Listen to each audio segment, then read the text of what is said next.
evening. Nagluto na po sa ato ang dinner. This is, as you can see, this is sugba. It's so very usok, pero this is also very masarap.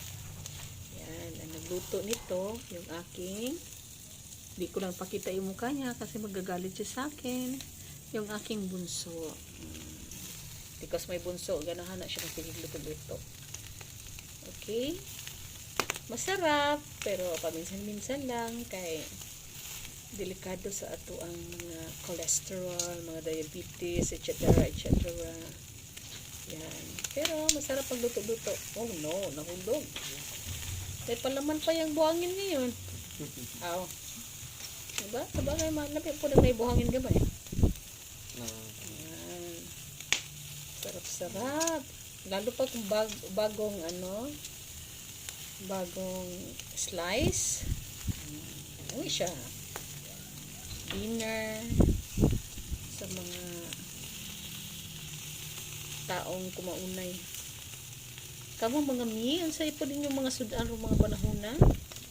Labi magit sa bukaon kay kita mga Pilipino, it's really part of our culture na ganahan gid kay ta mo kaon. Lalo pag partneran o bahaw.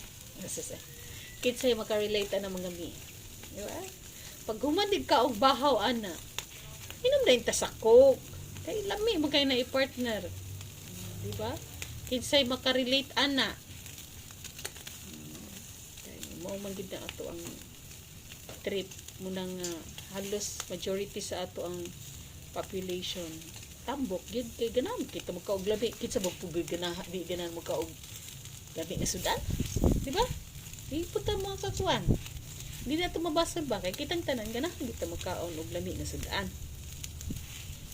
Sa ato ang mga Pinoy, muni isa sa ato ang mga pagkaon nga kanang lamian ta ba? May excite ta magkaon.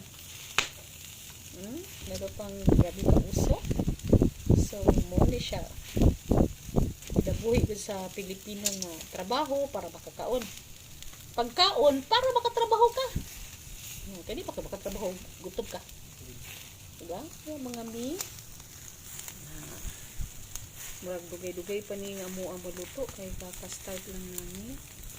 So, kitang tanan, giwish na ko karong mga orasan nga kitang tanan makapanahapon og langit.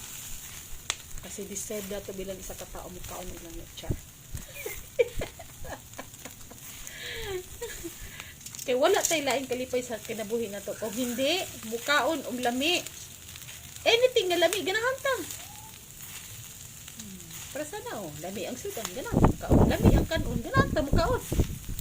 Lami kay engkok, ganahan kita mukaon. So, atong paibukon niya ito silingan. Nga matakam po sila. Joke lang na mga miha. Kaya the purpose really is, para mukaon na kitag lami. Kaya mo ba na itong purpose ng kinabuhi, mukaon tag lami.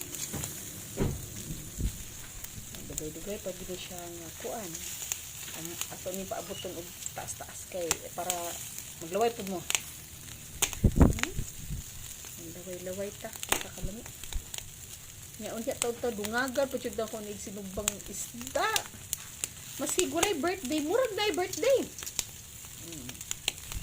Kay mao lagi dalipay nato bilang isa ka tao.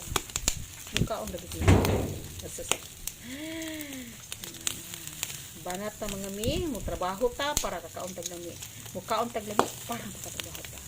So yun lang ang atong mga realization aning pagsugba nato sa isda, ay sa isda. Pagsugba nato sa pagsudan, have a delicious dinner.